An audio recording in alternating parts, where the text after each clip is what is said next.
കേരളത്തിലെ higher secondary വിദ്യാർത്ഥികൾ അവർ NSS ക്യാമ്പിലേക്ക് പോയിക്കൊണ്ടിരിക്കുന്ന ഒരു സമയമാണ് അല്ലേ. അപ്പോൾ രക്ഷിതാക്കൾ വിദ്യാർത്ഥികളെ അയക്കുന്നുണ്ട്, അതുപോലെ തന്നെ സ്കൂളിൽ നിന്ന് അവർ പോകുന്നുണ്ട്. അപ്പോൾ ഈ ക്യാമ്പിൽ പോയിട്ട് അവർ എന്തൊക്കെയാണ് പഠിക്കുന്നത്, എന്തൊക്കെ കാര്യങ്ങളാണ് അവർ മനസ്സിലാക്കുന്നത്, ഏതിലൂടെയൊക്കെയാണ് അവർ കടന്നു പോകുന്നത് എന്നുള്ളതിനെ കുറിച്ച് നമുക്ക് കൃത്യമായ ധാരണ വേണം. ഈ ക്യാമ്പിൽ എന്തൊക്കെയാണ് പഠിപ്പിക്കേണ്ടത് എന്നുള്ളത് അധ്യാപകർക്ക് അതിനുള്ള ട്രെയിനിങ്ങുകൾ കൊടുത്തു കഴിഞ്ഞു. അത് പിന്നെ പഠിപ്പിക്കാൻ ആവശ്യമായ മൊഡ്യൂളുകൾ അവർക്ക് കൈമാറിക്കഴിഞ്ഞു. അതൊക്കെ നമുക്ക് ലഭ്യമാണ്. അപ്പോൾ ഇപ്രാവശ്യം വളരെ ഗൗരവമേറിയ സാമൂഹ്യ വിരുദ്ധമായ ശാസ്ത്രവിരുദ്ധമായ ഒരുപാട് കാര്യങ്ങൾ ഇപ്രാവശ്യത്തെ NSS ക്യാമ്പിലൂടെ നമ്മുടെ കുട്ടികളിലേക്ക് പകർന്നു കൊടുക്കുന്നുണ്ട്. അതിനെക്കുറിച്ച് കൃത്യമായ ധാരണ നമുക്ക് വേണം. അതിനെക്കുറിച്ച് കൃത്യമായി പ്രതികരിക്കുവാനും നമുക്ക് സാധിക്കേണ്ടതാണ്. അതുകൊണ്ട് NSS ക്യാമ്പിലേക്ക് പോകുന്ന വിദ്യാർത്ഥികളാണെങ്കിലും രക്ഷിതാക്കളാണെങ്കിലും അധ്യാപകരാണെങ്കിലും ഇത് കേൾക്കുവാനും മറ്റുള്ളവർക്ക് ഇത് ഷെയർ ചെയ്ത് കൊടുക്കുവാനും തയ്യാറാകണം എന്നുള്ളതാണ് ആദ്യമായി ആവശ്യപ്പെടാനുള്ളത്. ഇതിൽ ഏറ്റവും പ്രധാനം എന്താണെന്ന് ചോദിച്ചാൽ NSS ക്യാമ്പുകളിലുള്ള ഒരു മൊഡ്യൂളാണ് സമദർശൻ എന്ന പേരിലുള്ള ഒരു മൊഡ്യൂൾ. ഇപ്രാവശ്യത്തെ ഈ സമദർശൻ എന്ന് പറയുന്ന മൊഡ്യൂൾ അത് ഓൾറെഡി അധ്യാപകർക്ക് കൊടുത്തു കഴിഞ്ഞത് നമുക്ക് അവൈലബിൾ ആണ്. അത് പരിശോധിച്ച് നോക്കുമ്പോൾ അത് നിങ്ങൾക്ക് ഓരോന്നായി അത് കാണിച്ചു തരാൻ തന്നെയാണ് ഈ വീഡിയോയിൽ ഉദ്ദേശിക്കുന്നത്. അപ്പോൾ അതിൽ പഠിപ്പിക്കുന്ന കാര്യങ്ങൾ വളരെ അശാസ്ത്രീയമായിട്ടുള്ള സാമൂഹ്യ വിരുദ്ധമായിട്ടുള്ള അതുപോലെ തന്നെ അധാർമികവും അതുപോലെ തന്നെ ആഭാസങ്ങളിലേക്കും കുട്ടികളെ തള്ളിവിടുന്ന രൂപത്തിലുള്ള ഒരുപാട് കാര്യങ്ങളാണ് ഇപ്രാവശ്യത്തെ മൊഡ്യൂളിൽ അടങ്ങിയിരിക്കുന്നത്. ഇത് കേവലമായ ഒരു ആരോപണമായി ഒരു പക്ഷേ നിങ്ങൾക്ക് മനസ്സ് തോന്നിയേക്കാം. പക്ഷേ ഓരോന്നായി അവർ ക്ലാസ്സിൽ കുട്ടികൾക്ക് പഠിപ്പിക്കാൻ കൊടുത്തിട്ടുള്ള പ്രസന്റേഷനുകൾ നമുക്ക് അവൈലബിൾ ആണ്. അത് വെച്ചുകൊണ്ട് തന്നെയാണ് ഞാൻ സംസാരിക്കാൻ ഉദ്ദേശിക്കുന്നത്. അപ്പോൾ ഇതിൽ നമ്മൾ പ്രധാനമായിട്ട് മനസ്സിലാക്കുന്നത് ഈ NSS ക്യാമ്പുകളാണെങ്കിലും പൊതുവിദ്യാലയങ്ങളിലുള്ള ഇത്തരം സംവിധാനങ്ങളാണെങ്കിലൊക്കെ നമ്മൾ ഉപയോഗിക്കേണ്ടത് കുട്ടികൾക്ക് പിന്നെ സാമൂഹ്യ ബോധവും അതുപോലെ തന്നെ രാഷ്ട്രത്തെ പറ്റിയുള്ള ബോധവും അതുപോലെ തന്നെ സാമൂഹ്യ പ്രതിബദ്ധതയും എല്ലാം ഉണ്ടാക്കിയെടുക്കുക എന്നുള്ളതായിരിക്കണം നമ്മൾ ഇത്തരത്തിലുള്ള ക്യാമ്പുകളുടെ ലക്ഷ്യം. അതിനപ്പുറത്തേക്ക് ചില പ്രത്യേകമായ അജണ്ടകൾ കുട്ടികളിലേക്ക് കൈമാറുക, അത് അവരിലേക്ക് ഇൻജക്ട് ചെയ്യുക, അവരുടെ ചിന്ത പിന്നെ രീതിയെ തന്നെ മാറ്റിയെടുക്കുക, ഇതൊക്കെ ഒരു അജണ്ടയായി കൊണ്ടു നടന്ന് ഇത്തരത്തിലുള്ള ക്യാമ്പുകൾ നടത്തുന്നത് വളരെ അപകടകരമാണ് എന്നുള്ളതാണ് ആദ്യമായി പറയാനുള്ളത്. ഈ ഒരു സമദർശൻ എന്ന് പറയുന്ന മൊഡ്യൂൾ പരിശോധിച്ച് നോക്കുമ്പോൾ അതിൽ പ്രധാനമായും രണ്ട് കാര്യങ്ങളാണ് വളരെ അപകടകരമായി തോന്നുന്നത്. ഒരുപാട് കാര്യങ്ങളുണ്ട്, അതിൽ പ്രധാനപ്പെട്ട കാര്യങ്ങൾ മാത്രം ഞാൻ സൂചിപ്പിക്കുകയാണ്. ഒന്നാമത്തത്, ഇതിൽ സ്വവർഗരതി എന്നുള്ളതിനെ അതിനെ ഗ്ലോറിഫൈ ചെയ്തുകൊണ്ടോ അല്ലെങ്കിൽ അതിനെ നോർമലൈസ് ചെയ്തുകൊണ്ടും അത് വളരെ സ്വാഭാവികമായ ഒരു കാര്യമായിക്കൊണ്ട് സ്വവർഗരതിയെ പ്രൊമോട്ട് ചെയ്യുക എന്നുള്ളത് ഈ ഒരു മൊഡ്യൂളിൽ വളരെ കൃത്യമായിക്കൊണ്ട് തന്നെ നമുക്ക് കാണാൻ സാധിക്കും. രണ്ടാമത്തത്, ജെൻഡറുമായി ബന്ധപ്പെട്ടുകൊണ്ട് ജെൻഡർ റോളുകളെ കുറിച്ചോ അല്ലെങ്കിൽ ജെൻഡർ ഐഡന്റിറ്റിയുമായി ബന്ധപ്പെട്ടുകൊണ്ടും സെക്ഷുവാലിറ്റിയെ കുറിച്ചുമെല്ലാമുള്ള വളരെ അശാസ്ത്രീയമായിട്ടുള്ള കാര്യങ്ങളും എന്ത് ചെയ്യുന്നുണ്ട് ഈ ഒരു മൊഡ്യൂളിൽ പഠിപ്പിക്കുന്നുണ്ട്. ഓരോന്നായി നമുക്ക് നോക്കാം. ഒന്നാമതായി ഈ സെക്ഷൽ ഓറിയന്റേഷൻ എന്നതുമായി ബന്ധപ്പെട്ടുകൊണ്ടുള്ള മൊഡ്യൂളിൽ നമുക്ക് ആ മൊഡ്യൂളിൽ പെട്ട ഒരു ഭാഗമാണ്, സമദർശൻ മൊഡ്യൂളിൽ പെട്ട ഒരു ഭാഗമാണ് സെക്ഷൽ ഓറിയന്റേഷൻ എന്ന് പറഞ്ഞുകൊണ്ട് നമുക്ക് ഇവിടെ കാണാൻ സാധിക്കുന്നത്. സെക്ഷൽ ഓറിയന്റേഷൻ അതായത് ലൈംഗിക ആകർഷണം എങ്ങനെയാകാം നമ്മുടെ കുട്ടികളെ പഠിപ്പിക്കാൻ. Okay, refers to being straight. Straight എന്ന് വെച്ചാൽ ആണിന് പെണ്ണിനോടും പെണ്ണിന് ആണിനോടും തോന്നുന്ന സ്വാഭാവികമായ ലൈംഗികത, അതിനാണ് സ്ട്രെയിറ്റ് എന്ന് പറയും. അല്ലെങ്കിൽ അത് ഗേ ആവാം, അതായത് ആണിന് ആണിനോട് തന്നെ തോന്നാം. അല്ലെങ്കിൽ ലെസ്ബിയൻ ആവാം, പെണ്ണിന് പെണ്ണിനോട് തന്നെ തോന്നാം. അതുപോലെ തന്നെ ബൈസെക്ഷൽ ആവാം എന്ന് വെച്ചാൽ രണ്ടു കൂട്ടരോടും തോന്നാം. ഇങ്ങനെയുള്ള രൂപത്തിലുള്ള സെക്ഷൽ ഓറിയന്റേഷനുകൾ, ലൈംഗികമായ അഭിനിവേശങ്ങൾ ഉണ്ട് എന്ന് ആദ്യം പഠിപ്പിക്കുകയാണ്. അതിനുശേഷം ചെയ്യുന്നത് എന്താ വെച്ചാൽ ഗേ, ലെസ്ബിയൻ എന്നുള്ളതിനൊക്കെ വിശദീകരിച്ചതിന് ശേഷം വളരെ അശാസ്ത്രീയമായിട്ടുള്ള ശാസ്ത്രവിരുദ്ധമായ ചില കാര്യങ്ങളാണ് പിന്നീട് ഉൾക്കൊള്ളിച്ചിട്ടുള്ളത്. എന്താ വെച്ചാൽ ഇവർക്ക് ഈ സ്വവർഗരതി ഈ മൊഡ്യൂൾ തയ്യാറാക്കിയ NSSൽ ഇത് എടുക്കണമെന്ന് ആഗ്രഹിച്ചിട്ടുള്ള ഇത് ഈ അജണ്ട പുഷ് ചെയ്തിട്ടുള്ള ആളുകളെ സംബന്ധിച്ചിടത്തോളം സ്വവർഗരതി വളരെ നോർമലാണ്, അതിലൊരു പ്രശ്നവുമില്ല, അത് പിന്നെ വളരെ നോർമലൈസ് ചെയ്യപ്പെടേണ്ട ഒരു കാര്യമാണ് എന്ന് കുട്ടികളെ അവർക്ക് പഠിപ്പിക്കണം. അതിനുവേണ്ടി ശാസ്ത്രത്തോട് വലിയ വഞ്ചന ചെയ്യുകയാണ് അവർ ചെയ്യുന്നത്. അതിന്റെ ഭാഗമായിട്ടാണ് നമുക്ക് കാണുന്നത് ഈ സ്വവർഗരതി എന്ന് പറയുന്നത് ജനിതകമാണ്, ഓരോരുത്തർക്കും അവരുടെ ജീനിൽ തന്നെ ഉള്ള ഡിറ്റർമിൻഡ് ആയിട്ടുള്ള ഒരു കാര്യമാണ് സ്വവർഗരതി എന്ന് സ്ഥാപിക്കാൻ വേണ്ടി വളരെ അശാസ്ത്രീയമായ ചില കാര്യങ്ങളാണ് ചെയ്തിട്ടുള്ളത്. ഇത് അറിഞ്ഞുകൊണ്ട് ചെയ്തതാണെങ്കിൽ വലിയ ഒരു തട്ടിപ്പായിട്ടാണ് നമുക്കിത് കാണാൻ പറ്റുക. അറിയാതെ ചെയ്തതാണെങ്കിൽ അവരത് തിരുത്തണം എന്നുള്ളത് മാത്രമേ നമ്മൾ പറയുന്നുള്ളൂ. ഇതിൽ നിങ്ങൾക്ക് ഈ സെക്ഷൽ ഓറിയന്റേഷൻ ഒക്കെ വിശദീകരിച്ചുകൊണ്ട് കഴിഞ്ഞുള്ള ഒരു സ്ലൈഡിൽ നമുക്ക് കാണാൻ പറ്റുക. ഡീൻ ഹാമറിന്റെ 1993 ഒരു പഠനം ഉദ്ധരിച്ചുകൊണ്ട് അവർ പറയുന്നത് വെച്ചാൽ ഒരു ജീനിൽ നമ്മുടെ സ്വവർഗരതിയുമായി ബന്ധപ്പെട്ടുകൊണ്ടുള്ള കാര്യങ്ങളുണ്ട്, ആ ജീനുള്ളവർ സ്വവർഗരതിക്കാരാകും എന്നുള്ള തരത്തിലുള്ള ഒരു പഠനം 1993 നടന്നിട്ടുണ്ട്. ശരിയാണ്, ഈ പഠനം നടന്നിട്ടുണ്ട്. പക്ഷെ നമ്മൾ മനസ്സിലാക്കേണ്ടത് ശാസ്ത്രം എന്ന് പറഞ്ഞാൽ 1993 അവസാനിച്ചിട്ടില്ലല്ലോ. ശാസ്ത്രം എന്ന് പറഞ്ഞാൽ അതിന്റെ പഠനങ്ങൾ ഇങ്ങനെ തുടർന്നുകൊണ്ടേയിരിക്കും. അപ്പോൾ ഞാൻ മനസ്സിലാക്കുന്ന ഒന്നുകിൽ ഇവർക്കിത് അറിഞ്ഞുകൊണ്ട് തട്ടിപ്പ് നടത്തിയതാണ്, അല്ലെങ്കിൽ ഇവർ ശാസ്ത്ര പഠനം 1993 അവസാനിപ്പിച്ചിട്ടുണ്ട്. കാരണം എന്താണെന്ന് ചോദിച്ചാൽ ഈ 1993 ഇങ്ങനെ ജനിതകമായി സ്വവർഗരതി ഇങ്ങനെ ഒരു ജീനിലുള്ളത് കൊണ്ട് ഉണ്ടാകും എന്ന രൂപത്തിലുള്ള പഠനമൊക്കെ വന്നതിന് ശേഷം വളരെ വ്യാപകമായ വളരെ മാസീവ് ആയിട്ടുള്ള ഒരു സ്റ്റഡി ഇത് ഈ വിഷയം ഒന്നിൽ കൂടുതൽ സ്റ്റഡീസ് ഈ വിഷയത്തിൽ നടക്കുകയും ഇങ്ങനെ ഒരു സിംഗിൾ ഗേ ജീൻ എന്ന് പറഞ്ഞൊരു സംഭവം ഇല്ല, ഒരു ജീൻ ഉണ്ടെങ്കിൽ അത് അവൻ സ്വർഗ അനുരാഗിയാകും എന്ന രൂപത്തിലുള്ള അങ്ങനെ ഒരു there is no single gay gene എന്ന പഠനമൊക്കെ ശാസ്ത്രലോകത്ത് വന്നു. അത് ശാസ്ത്ര ലോകത്ത് തന്നെ ഇത് ആദ്യം ഈ പറഞ്ഞ 1993 പഠനമൊക്കെ വളരെ ആഘോഷിക്കപ്പെട്ടതായിരുന്നു. ഗേ ജീൻ കണ്ടെത്തി എന്നൊക്കെ പറഞ്ഞിട്ടുള്ള പല തരത്തിലുള്ള ആഘോഷങ്ങളൊക്കെ നടന്നിട്ടുണ്ട്. പക്ഷെ അത് ഇല്ല, അങ്ങനെയൊന്നും ഇല്ല എന്ന് പറഞ്ഞു ശാസ്ത്ര ലോകം തള്ളിക്കളഞ്ഞ, ചവറ്റുകൊട്ടയിലേക്ക് വലിച്ചെറിഞ്ഞ പഠനം 1993 നിന്ന് ഇനിയും ഫണ്ട് കിട്ടിയിട്ടില്ലേ ഈ NSSന്റെ മൊഡ്യൂളുകൾ തയ്യാറാക്കിയ ആളുകൾക്ക്? അപ്പോൾ ശാസ്ത്രലോകം തള്ളിക്കളഞ്ഞ കാര്യമൊക്കെ എന്തിനാണ് നമ്മുടെ കുട്ടികളെ ഈ ഒരു സമയത്ത് പഠിപ്പിക്കുന്നത് എന്നുള്ളത് വളരെ ഗൗരവത്തോടു കൂടി നമ്മൾ ആലോചിക്കേണ്ട കാര്യമാണ്. എന്താ കാരണം? ശാസ്ത്രം തള്ളിക്കളഞ്ഞതാണെങ്കിലും ഞങ്ങളുടെ അജണ്ട പുഷ് ചെയ്യാൻ വേണ്ടി ഞങ്ങൾ എന്ത് ചെയ്യും, അശാസ്ത്രീയമായ കാര്യങ്ങൾ പഠിപ്പിക്കും എന്നുള്ളതാണ് അവരുടെ ചിന്താ രീതി എന്നാണ് ഞാൻ മനസ്സിലാക്കുന്നത്. ഇതിൽ നമ്മൾ മനസ്സിലാക്കേണ്ടത് ഒരു സിംഗിൾ ആയിട്ടുള്ള ഒരു ജീൻ കൊണ്ട് ഒരാൾ സ്വർഗരതിക്കാരനാവുക ഇല്ലെങ്കിൽ അല്ലാതാവുക എന്ന രൂപത്തിലില്ല. ജനറ്റിക് ഡിറ്റർമിനിസം, ഒരു ജീൻ ഉണ്ടെങ്കിൽ അങ്ങനെയേ ആവുള്ളൂ, ബിഹേവിയർ ഇങ്ങനെ മാത്രമേ ആവുള്ളൂ എന്നുള്ളതൊക്കെ ശാസ്ത്രലോകം എപ്പോഴേ തള്ളിക്കളഞ്ഞ കാര്യമാണ്. ഒരു ബിഹേവിയറിനെയും ഒറ്റ ജീനോ അല്ലെങ്കിൽ ഒരു ഡിറ്റർമിനിസ്റ്റിക് ആയിട്ടുള്ള രൂപത്തിലോ അല്ല പോകുന്നത്. ജനറ്റിക് ഡിറ്റർമിനിസം ശാസ്ത്രലോകം തള്ളിക്കളഞ്ഞിട്ടുള്ള കാര്യമാണ്. അപ്പോൾ അങ്ങനെ ശാസ്ത്രലോകം തള്ളിക്കളഞ്ഞ കാര്യങ്ങളൊക്കെ നമ്മുടെ കുട്ടികളെ പഠിപ്പിക്കുക. ഇപ്പോൾ ഒന്ന് ആലോചിച്ച് നോക്കുക, നമ്മുടെ ഈ NSS ക്യാമ്പിന് പോകുന്ന കുട്ടികൾ, അവരെ സംബന്ധിച്ചിടത്തോളം അവർക്ക് ഈ പഠനങ്ങളെക്കുറിച്ചോ ജനറ്റിക് ഡിറ്റർമിനിസത്തിനെ കുറിച്ചോ സിംഗിൾ ഗേ ജീൻ എന്ന് പറയുന്ന സംഭവം തള്ളിപ്പോയതിനെ കുറിച്ചൊന്നും അവർക്കറിയില്ല. അവരെ വളരെ നിഷ്കളങ്കമായ നമ്മുടെ കുട്ടികളോട് അവരെ പറഞ്ഞു പഠിപ്പിക്കാനുണ്ട്, ഇങ്ങനെയൊക്കെയാണ്, ജീനുണ്ട്, അതുകൊണ്ട് അത് വളരെ നോർമലാണ് എന്നൊക്കെ പഠിപ്പിക്കുന്നത് വളരെ മോശം കാര്യമാണ് എന്നുള്ളതാണ് അതിൽ പറയാനുള്ളത്. പിന്നെ അതിനുശേഷമുള്ള സ്ലൈഡിൽ നമുക്ക് കാണാൻ പറ്റുന്നത് വെച്ചാൽ നമുക്ക് സ്വാഭാവികമായും സ്വർഗരതി എന്ന് പറയാം അല്ലെങ്കിൽ സ്വർഗാനുരാഗം എന്ന് പറയുന്നത് സ്വാഭാവികമായ ഒരു ലൈംഗികതയിൽ നിന്നുള്ള ഒരു വ്യതിയാനമായി കൊണ്ടാണ് പൊതുവിൽ നമ്മൾ മനസ്സിലാക്കുന്നത്. അപ്പൊ അതൊരു മാനസിക രോഗമാണോ? നമുക്കത് മാനസിക രോഗം തന്നെ പറയണം നിർബന്ധം ഉണ്ടായിട്ടൊന്നല്ല, പക്ഷെ അതുമായി ബന്ധപ്പെട്ടുകൊണ്ടുള്ള പഠനമൊക്കെ അല്ലെങ്കിൽ അത്തരത്തിലുള്ള ചർച്ചകളൊക്കെ നടക്കുന്നുണ്ടല്ലോ. അപ്പൊ അതിൽ ഇവര് വളരെ ഏകപക്ഷീയമായ ചില കാര്യങ്ങളാണ് ഇതിൽ ഇൻക്ലൂഡ് ചെയ്തിട്ടുള്ളത്. ഇപ്പൊ ഇതിൽ ഈ സ്ലൈഡിൽ നമുക്ക് കാണാൻ പറ്റുന്നത് വെച്ചാൽ diagnostic and statistical manual of mental disorders എന്ന് പറയുന്ന അമേരിക്കൻ സൈക്കാട്രിക് അസോസിയേഷൻ പുറത്തിറക്കുന്ന ഒരു മെന്റൽ ഡിസോർഡേഴ്സിന്റെ പട്ടികയുണ്ട്. അതിൽ ഈ സ്ലൈഡിൽ കൊടുത്തിട്ടുള്ളതെന്ന് വെച്ചാൽ അതിൽ DSM-5 അതിന്റെ 5th എഡിഷനിൽ എന്ത് ചെയ്തിട്ടുണ്ട്, ഈ ഹോമോസെക്ഷുവാലിറ്റി അതായത് സ്വർഗാനുരാഗം എന്നുള്ളതിനെ മെന്റൽ ഇൽനെസ് അല്ല എന്ന് പറഞ്ഞിട്ടുണ്ട് എന്നുള്ളതാണ് മനസ്സിലാക്കേണ്ടതുണ്ട്.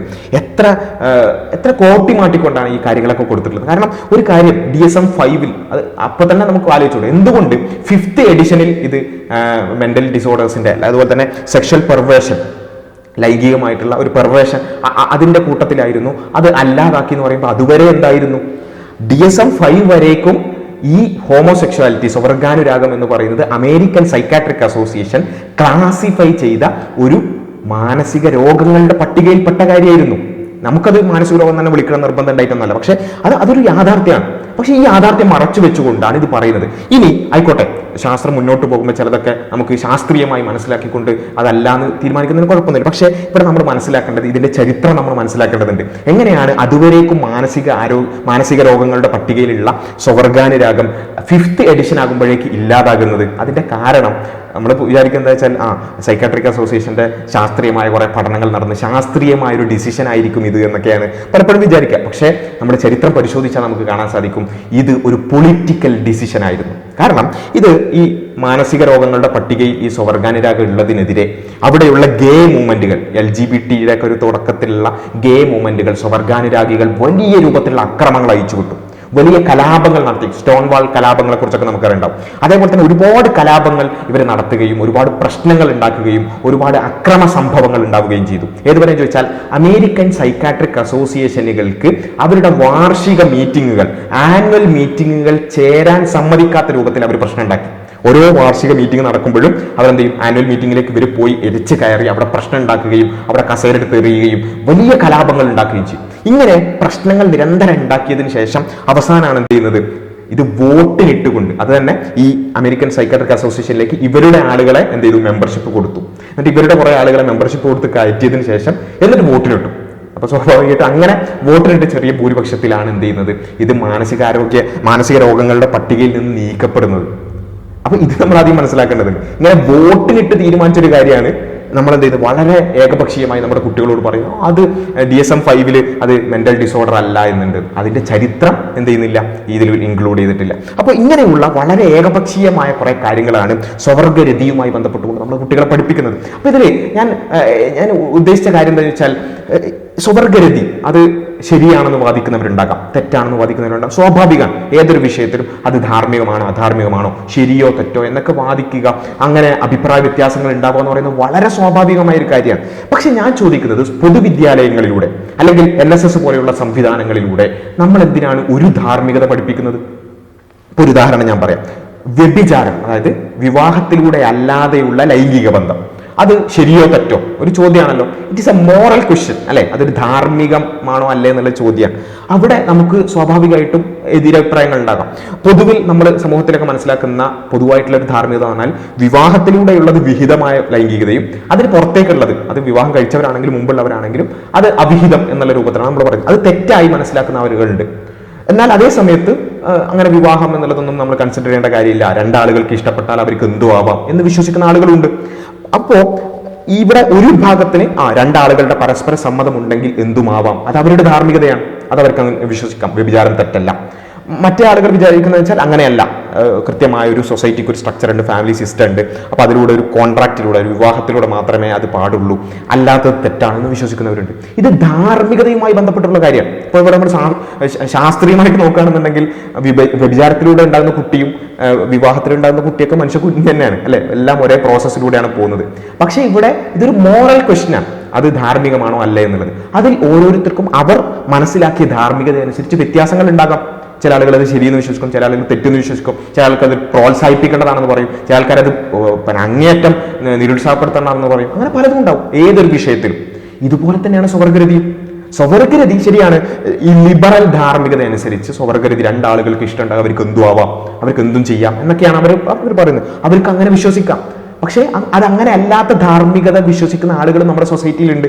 അപ്പൊ ഞാൻ ചോദിക്കുന്നത്, ഈ പൊതുവിദ്യാലയങ്ങളിലൂടെ അല്ലെങ്കിൽ ഇത്തരത്തിലുള്ള പൊതുവായ സംവിധാനങ്ങളിലൂടെ എന്തിനാണ് ഒരു വിഭാഗത്തിന്റെ ധാർമ്മികത മാത്രം നമ്മൾ പഠിപ്പിക്കുന്നത്?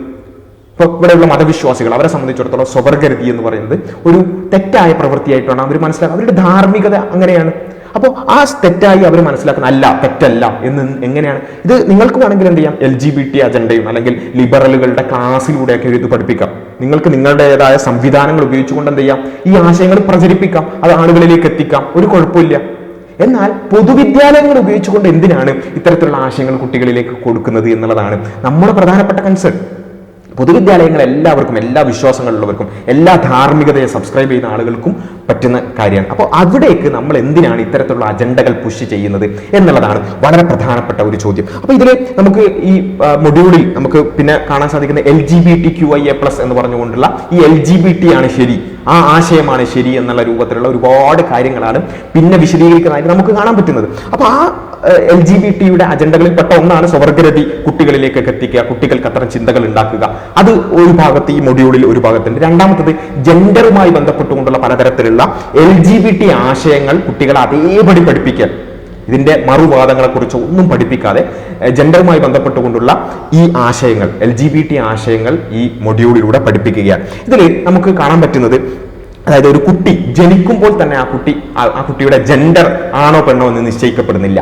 ഇത് നമ്മുടെ മൊഡ്യൂളിൽ പഠിപ്പിക്കുകയാണ്, നമ്മുടെ ചെറിയ കുട്ടികളെ പഠിപ്പിക്കുകയാണ്. എന്നിട്ട് എന്ത് ചെയ്യണം, അവിടെ നമ്മളൊന്ന് ആലോചിച്ച് നോക്കുക, എങ്ങനെയാണ് നമ്മൾ ആണ് പെണ്ണ് എന്നുള്ളതിനെ നമ്മളെങ്ങനെ മനസ്സിലാക്കിയിട്ടുള്ളത്? അതായത് ഒരു കുട്ടി ജനിക്കണ്ട അതിനു മുമ്പ് തന്നെ എന്ത് ചെയ്യുന്നുണ്ട്, അവന്റെ ലിംഗം നിർണ്ണയിക്കപ്പെടുന്നുണ്ട് അല്ലെ. നമ്മളിപ്പോ 10ാം ക്ലാസ്സിലൊക്കെ പഠിച്ചതുപോലെ ആണെങ്കിൽ പിന്നെ എക്സ് രണ്ടും കൂടി ചേർന്നാൽ പെൺകുട്ടിയും എക്സും വൈയും കൂടി ചേർന്നാൽ ആൺകുട്ടിയും എന്നൊക്കെ നമ്മൾ ക്രോമസോമിന്റെ ബേസിൽ നമ്മൾ മനസ്സിലാക്കിയിട്ടുണ്ട്. അതിൽ ചെറിയൊരു വ്യത്യാസം ഉണ്ടാവാൻ സാധ്യതയുള്ളത് ഈ വൈയിലുള്ള SRY ജീനിന്റെ ഒരു ആക്ടിവേഷൻ കൂടി അവിടെ ഒരു ഫാക്ടറാണ്. അതൊരു 4 മുതൽ 6 പിന്നെ ആഴ്ചകൾക്കുള്ളിൽ ആ ആക്ടിവേഷൻ കൂടി നടന്നാൽ യഥാർത്ഥത്തിൽ ലിംഗം നിർണ്ണയിക്കപ്പെടുന്നുണ്ട്, ഒരു കുട്ടിയുടെ ലിംഗം നിർണ്ണയിക്കപ്പെടുന്നുണ്ട്. അപ്പൊ ആ ലിംഗം അതോടുകൂടി ആണോ പെണ്ണോ എന്നുള്ള തീരുമാനമായി. അല്ലെങ്കിൽ നമുക്ക് അതിന്റെ ഒരു ക്രൈറ്റീരിയ ആയിട്ട് ഗാമേറ്റ് പറയാം. ഒരു പുരുഷ ഗാമേറ്റ് പ്രൊഡ്യൂസ് ചെയ്യുന്ന ആളാണെങ്കിൽ അവൻ പുരുഷനും, സ്ത്രീ ഗാമേറ്റ് പ്രൊഡ്യൂസ് ചെയ്യുന്ന ആളാണെങ്കിൽ അവൾ സ്ത്രീയും എന്ന രൂപത്തിൽ അവരുടെ ലിംഗം നിർണ്ണയിക്കപ്പെടുന്നുണ്ട്. അതുകൊണ്ടാണല്ലോ ഇപ്പോൾ നമ്മുടെ പിന്നെ നമ്മുടെ ഹോസ്പിറ്റലിൽ പ്രസവിച്ചു കഴിഞ്ഞാൽ നേരെ കുട്ടിയെ എടുത്തിട്ട് നേഴ്സ് വന്നിട്ട് പറയാം ഇത് ഒരു ആൺകുട്ടിയാണ് അല്ലെങ്കിൽ ഒരു പെൺകുട്ടിയാണെന്ന് പറഞ്ഞിട്ടാണ് തരിക അല്ലെ. അപ്പോ അവിടെ ഈ LGBT ആശയം പറയുന്നത് എന്താ വെച്ചാൽ അങ്ങനെ പറയാൻ പറ്റൂല. ഒരു കുട്ടി ജനിച്ചപ്പോൾ തന്നെ ആണ് പെണ്ണ് എന്ന് പറയാൻ പറ്റൂല. അത് കേവലം സെക്സ് മാത്രമാണ്. മറിച്ച് ജെൻഡർ എന്ന് പറയുന്നത് കുട്ടി പിന്നീട് മനസ്സിലാക്കുന്നതാണ് എന്നതാണ്. ഇത് വളരെ ഗൗരവത്തോടുകൂടി രക്ഷിതാക്കൾ വളരെ ഗൗരവത്തോടുകൂടി കേൾക്കേണ്ടുന്ന ഒരു വിഷയമാണ്. ജെൻഡർ എന്ന് പറയുന്നത് കുട്ടി പിന്നെ മനസ്സിലാക്കുന്ന, കുട്ടി പിന്നെ പറയുന്നതാണ് എന്ന ആശയം. ഇത് എത്ര ഗൗരവകരമായ പ്രത്യാഘാതങ്ങളിലേക്കാണ് നയിക്കുക എന്നുള്ളത് നമ്മൾ മനസ്സിലാക്കണം. കാരണം ഈ ആശയം പഠിപ്പിച്ചാൽ പിന്നെ സംഭവിക്കുന്നതെന്ന് ചോദിച്ചാൽ, ഒരു കുട്ടിക്കുള്ള ചിന്ത എന്ന് വെച്ചാൽ അവന്റെ ശരീരം എന്തോ ആയിക്കോട്ടെ, അവന്റെ ശരീരം എന്തോ ആയിക്കോട്ടെ, അവന്റെ ഉള്ളിലുള്ളത് വേറെ എന്തെങ്കിലും ആയിരിക്കാം. ഇതാണ് അടുത്ത ഭാഗത്ത് നമുക്ക് സെക്സ് ആൻഡ് ജെൻഡർ എന്ന പേരിൽ ഈ മൊഡ്യൂളിൽ നമുക്ക് കാണാൻ സാധിക്കുന്നത്. അതായത് സെക്സും ജെൻഡറും തമ്മിലുള്ള വ്യത്യാസം വിശദീകരിച്ചുകൊണ്ട് സെപ്പറേഷൻ ഓഫ്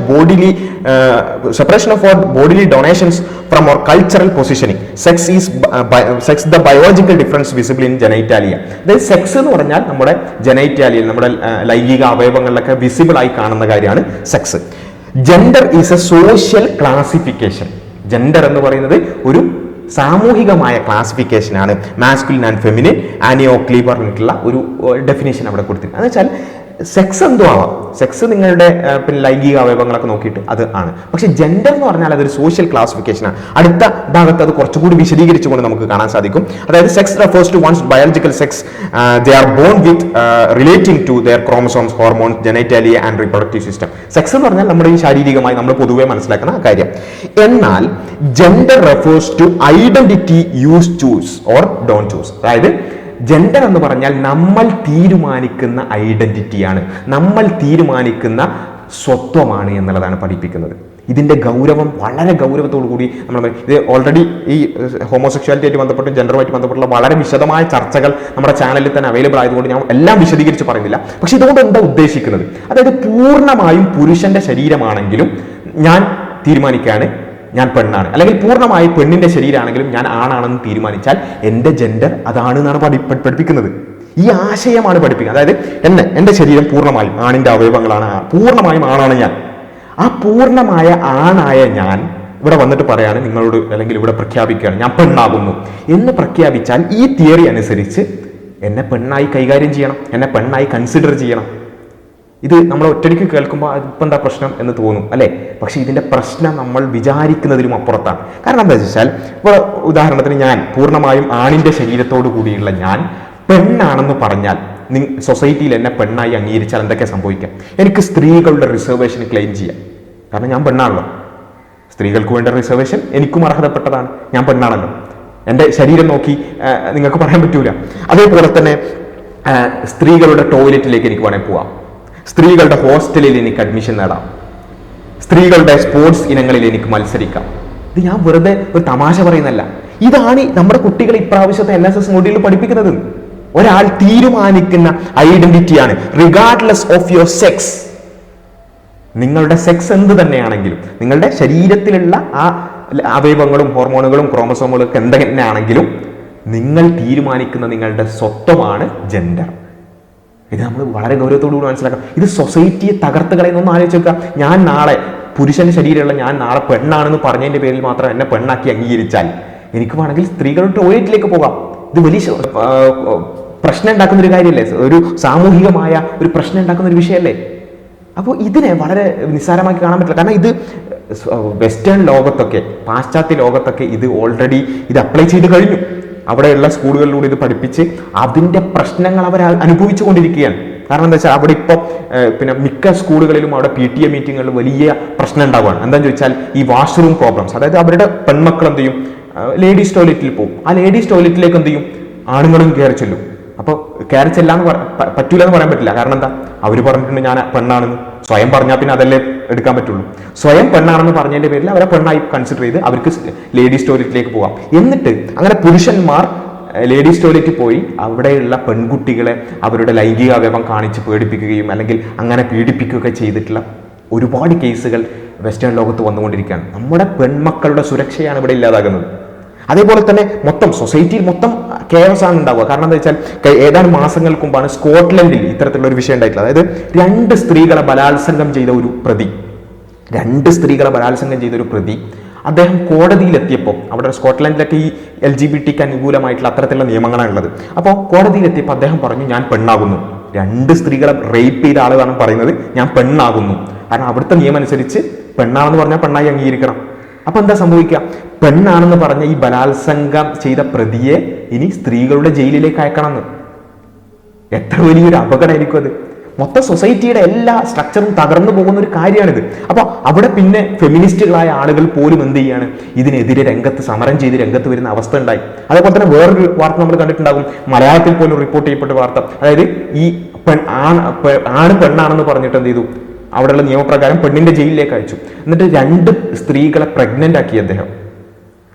അപ്പോൾ പെണ്ണാണെന്ന് സ്വയം പറഞ്ഞാൽ പെണ്ണായി അംഗീകരിക്കണം എന്ന് പറഞ്ഞാൽ നമ്മുടെ സൊസൈറ്റിയുടെ എല്ലാ തരത്തിലുള്ള ആ പിടിപള്ളികളും നഷ്ടപ്പെട്ടു പോകുന്ന ഒരു അവസ്ഥയാണ് ഉണ്ടാവുക. നമ്മുടെ സ്ത്രീകളുടെ, പ്രത്യേകിച്ച് പെൺമക്കളുടെ സുരക്ഷയാണ് അവിടെ ഇല്ലാതാകുന്നത്. ഇവിടെ ഞാൻ പറയുന്നത് NSS ക്യാമ്പിൽ പോകുന്ന പെൺകുട്ടികൾ പ്രത്യേകിച്ചും ഇതൊരു അവരുടെ വിഷയമാക്കി എടുക്കേണ്ട കാര്യമാണ്. ഞങ്ങളുടെ സുരക്ഷയെ തകർത്ത് കളയുന്ന ഈ അജണ്ട എന്തിനാണ് ഞങ്ങളെ പഠിപ്പിക്കുന്നത് എന്ന് ചോദ്യം ചെയ്യാൻ നമ്മുടെ കുട്ടികൾക്ക് സാധിക്കേണ്ടതുണ്ട്, പ്രത്യേകിച്ച് പെൺകുട്ടികൾക്ക് സാധിക്കേണ്ടതുണ്ട്. കാരണം സ്ത്രീകളുടെയും പെൺകുട്ടികളുടെയും സുരക്ഷ അത്രമേൽ അപകടത്തിലാക്കുന്ന ഒരു വിഷയമാണിത്.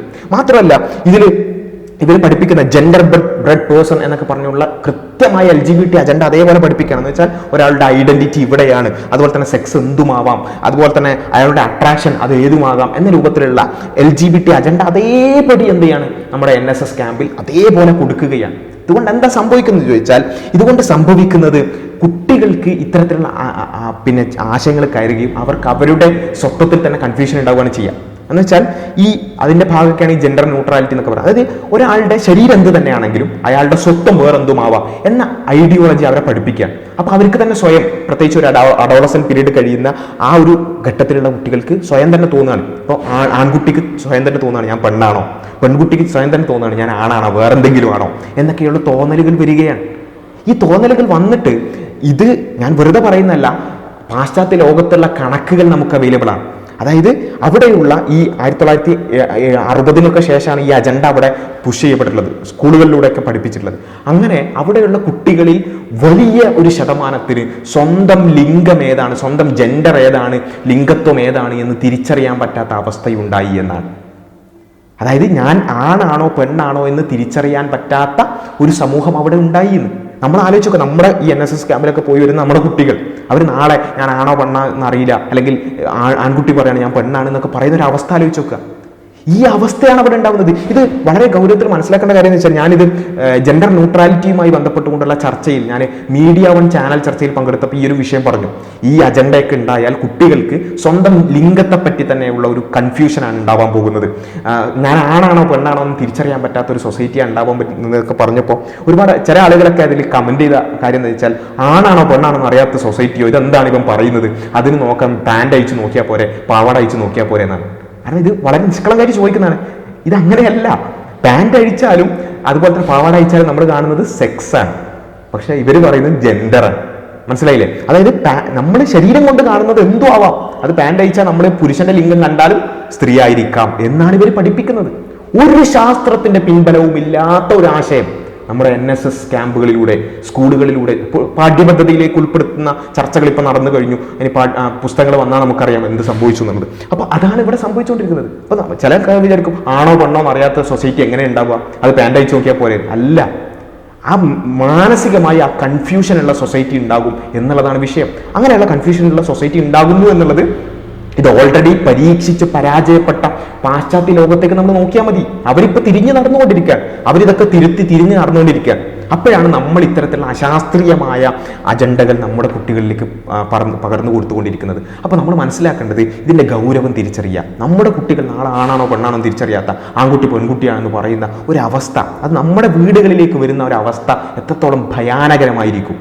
അതാണ് ഈ അജണ്ടകളിലൂടെ പുഷ് ചെയ്യപ്പെടുന്നത്. അതിനുവേണ്ടി അത്തരത്തിലുള്ള തിയറികൾ, പിന്നെ woman are not born but made over time, Simone de ബ്യൂവറിന്റെ ആ കാര്യങ്ങളൊക്കെയാണ് പഠിപ്പിക്കുന്നത് നമ്മുടെ NSS ക്യാമ്പുകളിലൂടെ. അതായത് ഒരു പെണ്ണും പെണ്ണായി ജനിക്കുന്നില്ല, സൊസൈറ്റി അവരെ പെണ്ണാക്കുകയാണ് എന്നൊക്കെ പറയുന്ന ഈ തിയറികളുടെ അടിസ്ഥാനങ്ങളൊക്കെ, ആ തിയറീസ് അടക്കം എന്ത് ചെയ്യാണ് നമ്മുടെ കുട്ടികളെ പഠിപ്പിക്കുകയാണ്. എന്നിട്ട് അവർക്ക് ഇത്തരത്തിലുള്ള മെന്റൽ കൺഫ്യൂഷനുകൾ ഉണ്ടാക്കിക്കൊണ്ടിരിക്കുന്ന ഒരവസ്ഥയാണ്. എന്നിട്ട് ട്രാൻസ്ജെൻഡർ വുമൺ മാൻ എന്നൊക്കെ പറഞ്ഞുകൊണ്ട് അപ്പൊ ഈ കാണുന്നത് പൂർണ്ണമായും പുരുഷനാണെങ്കിൽ പോലും അത് സ്ത്രീയാണ് നമ്മൾ അംഗീകരിക്കണം. കാരണം ഈ തിയറി അംഗീകരിച്ചാൽ അതേ പറ്റുള്ളൂ. അപ്പോൾ ഇതിൽ ചില ആൾക്കാർക്ക് വിചാരിക്കുക ഈ ട്രാൻസ്ജെൻഡർ എന്നൊക്കെ പറഞ്ഞാൽ ആണിൻ്റെയും പെണ്ണിൻ്റെയും ലൈംഗികാവയവങ്ങളോട് കൂടിയുള്ള ആളുകളൊക്കെ ആണെന്നൊക്കെ തെറ്റിദ്ധരിച്ച ആളുകളുണ്ട്. അല്ല, അവരെ നമ്മൾ ഇന്റർസെക്സ് ആണെന്ന് പറയാം. അവർ വളരെ ന്യായമായ ചില അവകാശങ്ങൾ ഉള്ള ആളുകൾ തന്നെയാണ്, അല്ലെങ്കിൽ അവർക്ക് അത് അർഹിക്കുന്നുണ്ട് അല്ലെ, അവർക്ക് അത്തരത്തിലുള്ള ശാരീരികമായ ചില പ്രത്യേകതകളുണ്ട്. അവരെ സംബന്ധിച്ചിടത്തോളം അവരെ നമ്മൾ കൺസിഡർ ചെയ്യണം എന്നുള്ള കാര്യത്തിൽ സംശയമില്ല. പക്ഷെ ഇവിടെ നമ്മൾ പറയുന്ന ട്രാൻസ്ജെൻഡർ എന്ന് പറഞ്ഞാൽ അവർക്ക് ശാരീരികമായ ഒരു വ്യത്യാസമില്ല. പൂർണ്ണമായും ആണ് പക്ഷെ പെണ്ണാണെന്ന് പറയുന്നു, പൂർണ്ണമായും പെണ്ണ് പക്ഷെ ആണാണെന്ന് പറയുന്നു.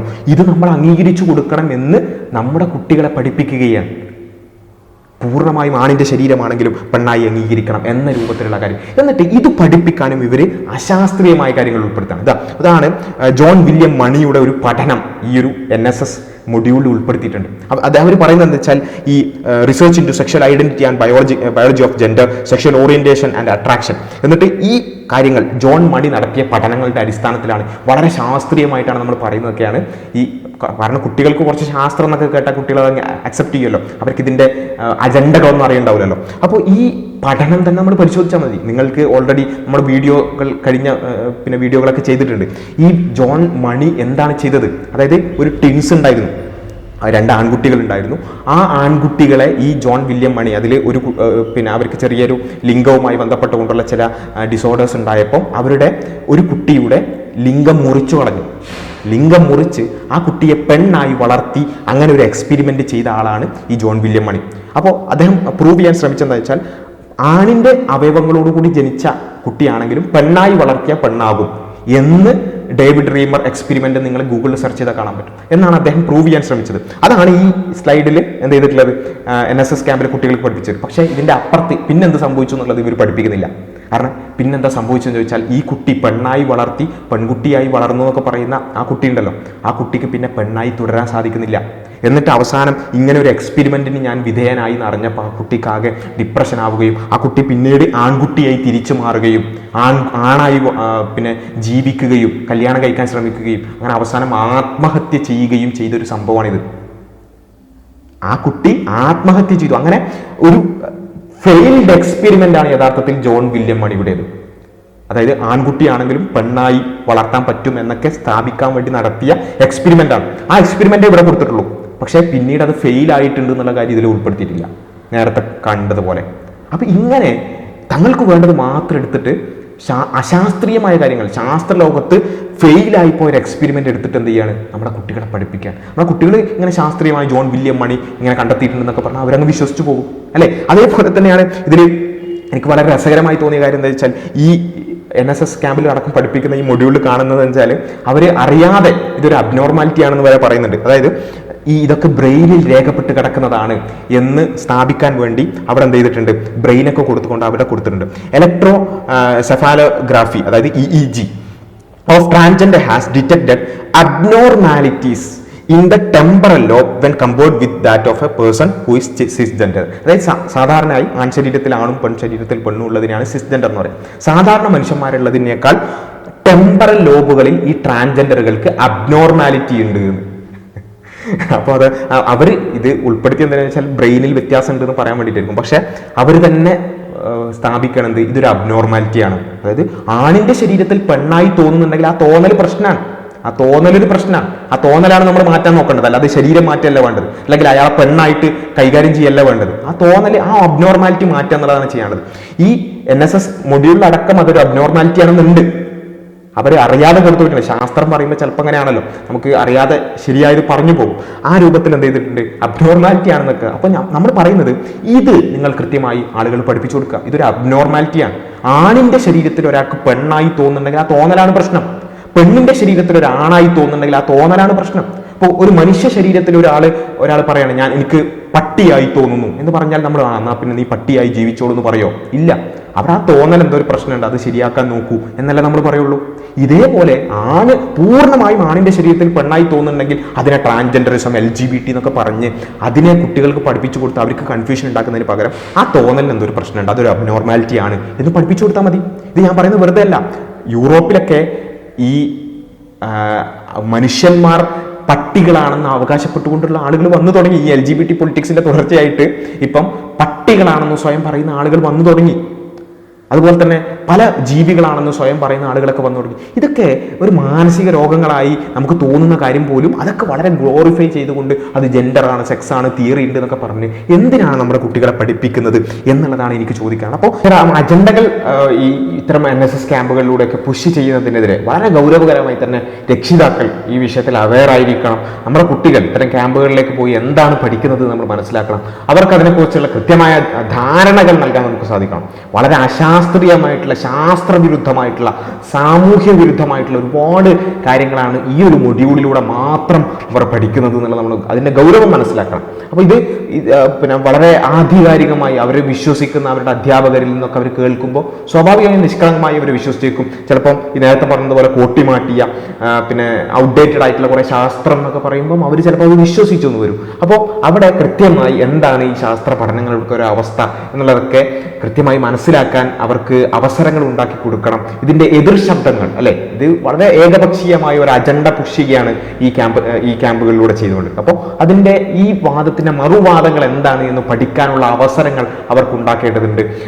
അതിനൊക്കെ അപ്പുറത്ത് പൊതുവിദ്യാലയങ്ങളിലൂടെ ഇങ്ങനെയുള്ള ഏകപക്ഷീയമായ സിദ്ധാന്തങ്ങൾ, ലിബറലിസം, അത് പിന്നെ കടത്തിക്കയറ്റുക, അത് കുട്ടികളെ പഠിപ്പിക്കുക, അത് വളരെ വ്യാപകമായി അവരെ ബ്രെയിൻ വാഷ് ചെയ്യുക എന്നുള്ളത് അത് പൊതുവിദ്യാലയത്തിലൂടെ അല്ലല്ലോ ചെയ്യേണ്ടത്. നിങ്ങൾക്ക് വേണമെങ്കിൽ നിങ്ങളുടെ ക്ലാസ്സുകൾ, ഇപ്പോൾ LGBT പഠിക്കാൻ ആഗ്രഹിക്കുന്ന കുട്ടികൾക്ക് നിങ്ങൾക്ക് ക്ലാസ് നടത്താം.